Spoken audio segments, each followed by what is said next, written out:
What's up, Chris? It's your girl Jade. As you read by the title, today's video is gonna be me speaking on 10 things I learned in 2025. And I'm starting this series. I want to call it Pillow Talk because every time I come and yap to y'all, I'm gonna be authentic. I'm gonna be comfortable. I'm in my robe. I just showered. It's the end of my day. And I was like, that would be fun because when I first made my YouTube, that's literally all I basically used to do. Like, just sit up the camera and talk, and people enjoyed it. So it's like, why not bring it back? So yeah, be looking out for that series, y'all. That's what we on. And if y'all hear noise in the background, ignore it. I'm new here. I don't be knowing what the noise is. I'm not trying to know what the noise is, but anywho, y'all, let's get straight into it. I hope everybody had a good, productive day. I had a pretty good day, but let's just get straight into it. Okay, y'all, got my Hello Kitty. I'm ready to yap. So the first thing I learned in 2025 is to like stop stressing over things you cannot control. Like, for example, in the beginning of 2025, it was really heavy on me, feeling like I didn't have a village, or like I constantly show up for other people that don't show up for me. And like through just prayer and also like my girlfriend speaking life into me, I realized like it's okay to not have that many people around you. Like, if anything, it's better. It's less drama. It's less confusion. It's just, and don't get me wrong, I had a village. Like, the friends that I'm close to now, like my best friends, they've always been around. It's just, as we went on our separate, like, you know, adventures in life, we just kind of lost touch, and then we came back to each other as friends should. But, yeah, it used to weigh very heavy on me because I felt like I was always checking on other people's mentals and, like, trying to be that counselor friend and that strong friend. But in the moments where I wasn't really strong, I didn't feel like I had that, like, and you know, you always have people you can hit up, but it's like, dang, I kind of don't want to have to ask. You get what I'm saying? Like, I just want you to check in and just be like, friend, this is not you. You ain't been doing this. You ain't been doing that. You ain't dropping no videos. Like, I didn't feel like I had that strong, like, friendship with people yet. And I can truly say, like, I was tripping. Like, as the year went on, I got closer with my friends. I met new people. Like, I always had what I needed. And that's another thing. Like, that's 2 lessons in itself, really. That's another thing I learned. Like, we always feel like what we're looking for is an external thing. Like, oh, I have to be with, well, not, let's not even use that example because my girlfriend's and shit. But, like, I feel like, oh, I got to go do this if I want to have money. I gotta go get these kind of clothes if I want to look cute. I gotta go buy this because this is the trend and this is that. I realized, like, I'm not a trend girly. Like, I don't want to do what everybody else do. I don't want to have a niche. I don't want to pick one thing I want to do with my channel. I don't want to have to just like settle, if you know what I'm saying. I'm not saying anybody that picks a niche is settling, but it's just too much I'm good at. I'm a creative person. Like, it's just too much I'm good at, and I want to share from my YouTube to just be like this one thing, where like I have this one image. Like, I'm not gonna lie, last year I caught myself getting a little caught up in baddie culture. Like, not the show, cause that's crazy, but like baddie culture. Like, oh, I always gotta have my hair done. Oh, I always gotta have this. And there's nothing wrong with self-care, but I'm not a weave girly. Like, I have beautiful hair and I love my hair. So when I look back in my last year, I'm like, dang, almost every picture I got braids, I got this, I got that. There's nothing wrong with that because I feel beautiful, but it's like, like, I'm too cute for that. Like, it's okay to just appreciate what God naturally gave me. Like, I didn't want to get caught up in there. Like, I don't want to say like attention, because it wasn't about attention. Like, truly I did it because I wanted to, but it's like, I don't want the inside of me to feel like, oh, I have to have my hair done to look cute. Oh, I have to have this to look cute. My hair is literally not retwisted, poofy. I still look beautiful because this is what God gave me. Like, you get what I'm saying? Like, I really locked into that a little bit harder. And that's not no judgment. That's not no pick me stuff, because I'm still going to hype up anybody I see with a bust down or braids or this and that. But I just don't feel like that's really my wave at this moment in life. Like, I just really love what I naturally have, and it's nothing wrong with that. Like, even right now, I wouldn't come on camera back in the day with my nails like this. That's just a mess. Don't get me wrong, I need to fix that. But like, you get what I'm saying? Like, imperfection is okay. To not always have the look or, you know, do all the extra is okay. So that's a big thing that I had to like come to terms with. Okay, my third thing I learned is as a creative, when you're not creating, you will be depressed. Like, for real. Like, I feel like last year I kind of fell off with my business because it's like it was a lot of shifts in life. Like, I wanted the apartment, I wanted to get a car, I just graduated from school, I was looking for a good job. Like, I just feel like Jewel by Jade kind of got through on the back burner, which never should have been the case, because regardless in school or not, people was gonna support me because I make good stuff. But like, not even just with my business, like I love painting, I love to draw, I love singing. Like, I literally be on band lab. Like, nah, not as much though. I used to do that more like when I was younger, but I literally get on band lab, sing one part, add another part, put it together, have my own little harmony going. Like, it's just a lot of creative stuff I enjoy doing. But because I was so caught up in I gotta get this done, I kind of put that side of me on the back burner, and I paid for it with my mental health because I was just like, ugh. It was getting to the point I was just sad, y'all, like deeply. And I'm like, I'm not even the type of person to really just get stuck in emotions, because I study psychology, so I try to always rationalize stuff and understand like this is temporary. Like, it's no point in depressing yourself about this or that when it's gonna be over soon. But like, I could not shake myself out of it. Then I started back doing the little stuff with my girlfriend, like coloring books, crossword. But like, I don't know if you can call a crossword puzzle creative, but you get the point. Like, I just started putting myself back out there, even with YouTube, like starting back editing, getting cute little aesthetic pictures, like stuff like that just makes me happy. So if you're a creative person and you're kind of like on a hiatus or not creating, you could put yourself in a bad position. You feel what I'm saying? But everybody is different, so I don't know. But yeah, that's for me. The fourth thing I learned is just because you confront certain issues doesn't mean you're not a people pleaser. Let me give you an example. Let's say somebody hurt my feelings and I come to them and be like, hey, this really hurt my feelings and I feel some type of way about that and woo woo woo. They can apologize in that moment, but if they proceed to do the same thing in a different form than what you just told them was bothering them, yes, you are doing the right thing by forgiving, but continue to let them people be around you. It's slick people pleasing, because if it's like you see they don't have the ability or I don't want to say ability, they don't have the capacity, that's the word, to give you what you're looking for from a friendship, relationship, whatever the case may be, what are you doing? Like, not saying like people are perfect at all, I'm not saying that, but if you know a certain weakness that a friend, a partner, a coworker, whoever, if you know a certain weakness they have is going to stunt your growth or leave you frustrated, take that step back and say, hey, I love you, but I ain't fucking with that. Because I call myself being a people pleaser and like taking people's words over what they were actually doing, and I always pay for it in the end. So I definitely learned how to let that go. So yeah, that was one thing that really helped me, for real. Okay, the fifth thing I learned this year is it's not your fault that you have trust issues, but it's your responsibility to heal them. Like, for example, my girlfriend, if we would get into it about certain things and something she's saying is putting me back in a space where it's like reminding me of something somebody else did, I will automatically act off of those feelings of how I was triggered from when it first happened, instead of understanding like, you are with a person that genuinely loves you. Like, calm down. This is a healthy relationship. You're not going through what you used to go through. And hopefully my girlfriend don't get mad at me sharing this. I'm not trying to overshare, but I'm just being honest. Like, sometimes I would catch myself getting overly mad about stuff, and it's like, it's because that was still a trigger for you and you didn't face it, not because what your girlfriend is doing is just so detrimental and the world is just over. Like, every little thing was just like, oh my God, like, we finna break up.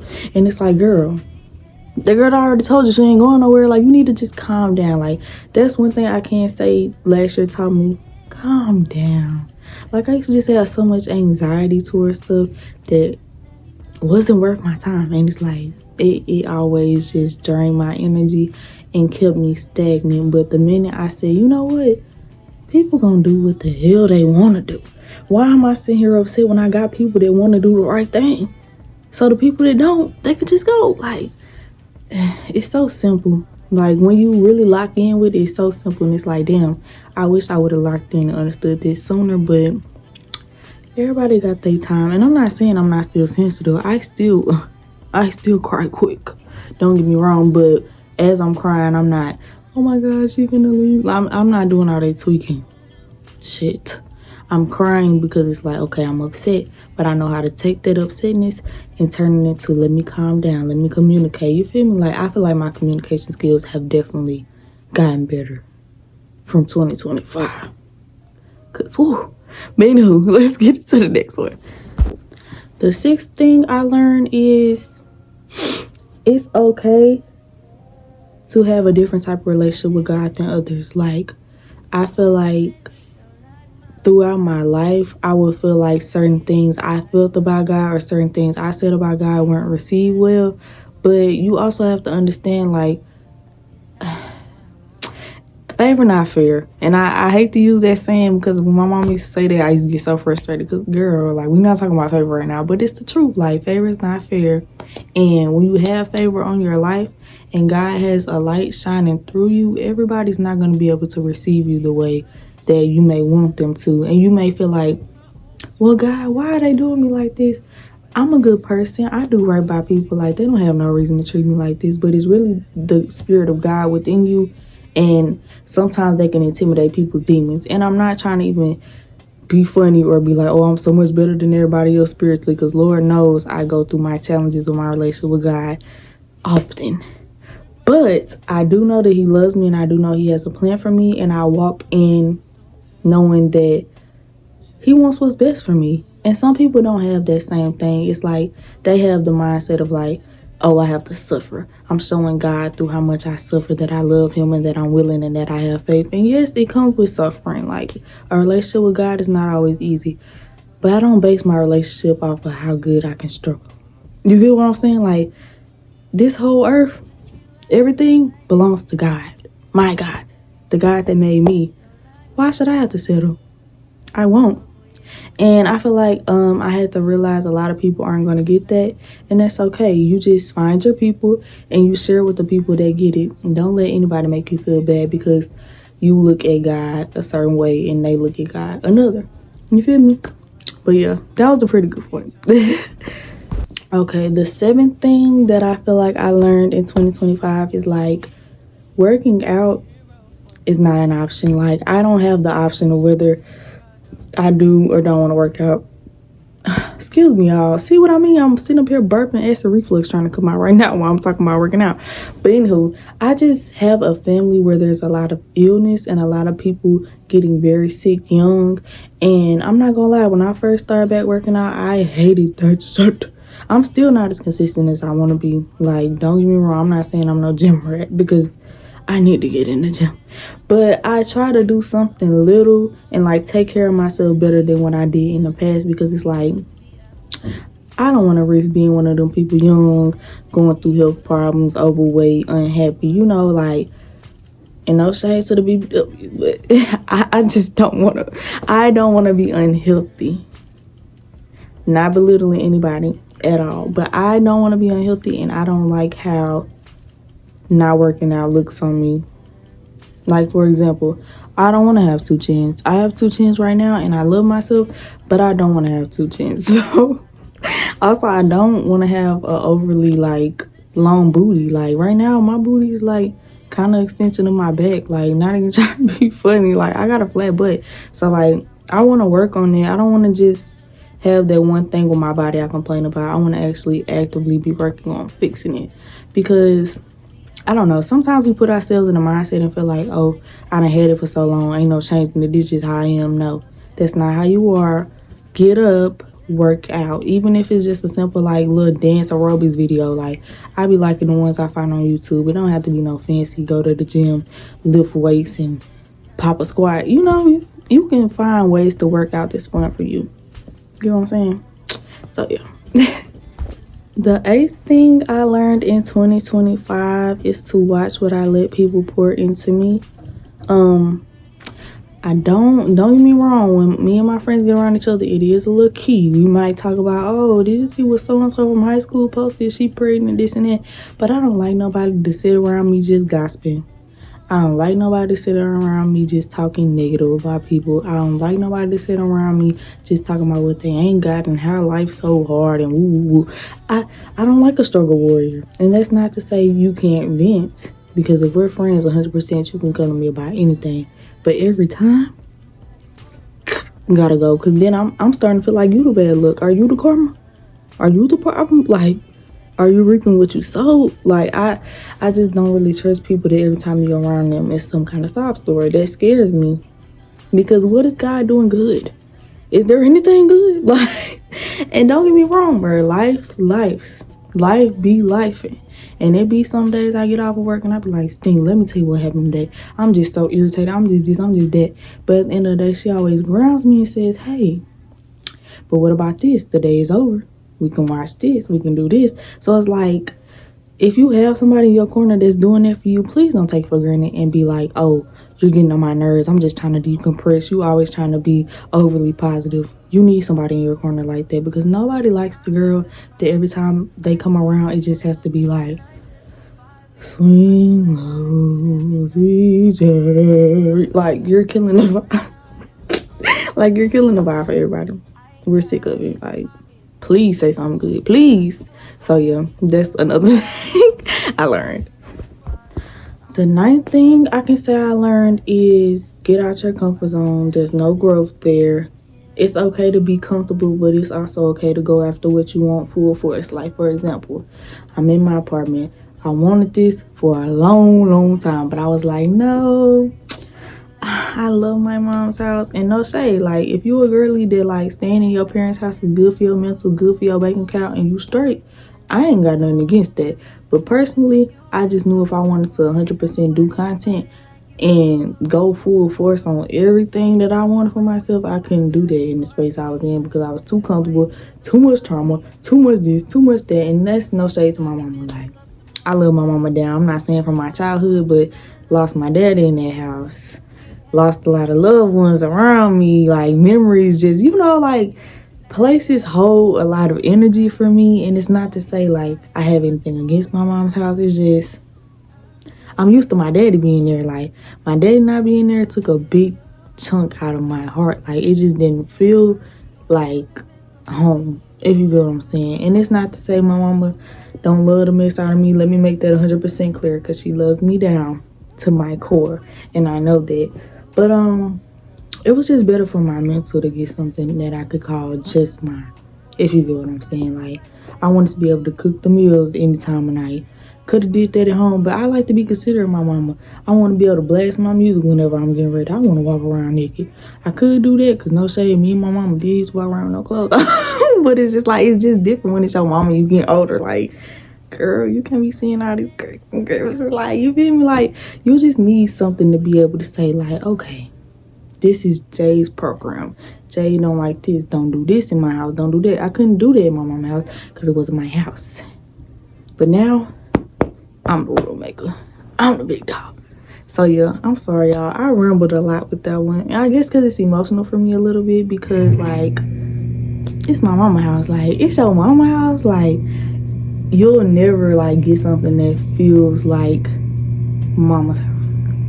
You get what I'm saying? Like, as a kid, that's your biggest comfort. Like, I could just smell the house and get, like, happy.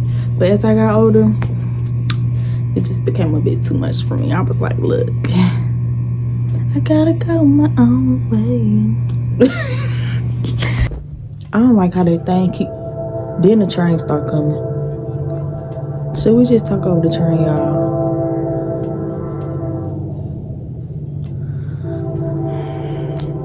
Okay, I'm gonna wait for the train. Hold on, y'all. Okay, I think it's done. So the 10th and final thing I learned is studying your word is necessary. And I know it might be like, oh, well, duh, if you believe in God and you believe in Christ, that should be a given. But your girl was not locked in on her word. I knew the word because of how I was raised and how it was instilled into me. So, like, you can come to me and be like, what's John 3:16? For God so loved the world. Like, I can go back and forth Bible with you all day, but like, as for actually studying it, I wasn't studied like how I should have been, and I feel my bed just gonna embarrass me. I am not that thick. Hush. Being who I knew my word, but I wasn't studying it. I wasn't trying to see the history behind it. I wasn't trying to fully understand the context of certain stories. I wasn't really just like diving in, thirsting for the word like how I am now. Like, I feel like now when I read something, I want to really understand. I don't want to just read to be able to say, oh, I read this today. Like, I want to know what I'm reading is actually penetrating my spirit and helping me to get closer to God. Because getting complacent in your relationship with God is a very dangerous thing, and it could lead to you being very, very lost. So I told myself I was not doing that anymore, and I've been standing on it. I've been doing pretty good. You know, everybody say you start stuff at the beginning of the year, you don't hold on to it, but I'm gonna hold on to that. I'm making a promise to myself that I'm gonna hold on to that. And I really want to finish the whole Bible, y'all. Like, I've never like read it in its entirety. When it gets to beget and so beget and this person beget, that's when they lose me sometimes. I'm not gonna lie, because why do I need to know the whole ancestry?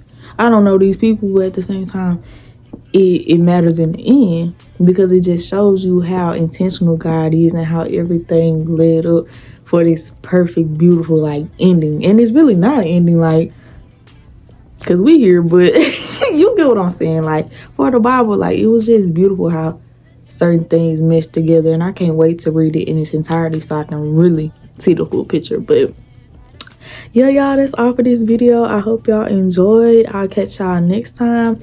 If y'all have any suggestions for videos y'all want me to do, drop it in the comments, please, and I'll catch y'all next time. Like, comment, subscribe.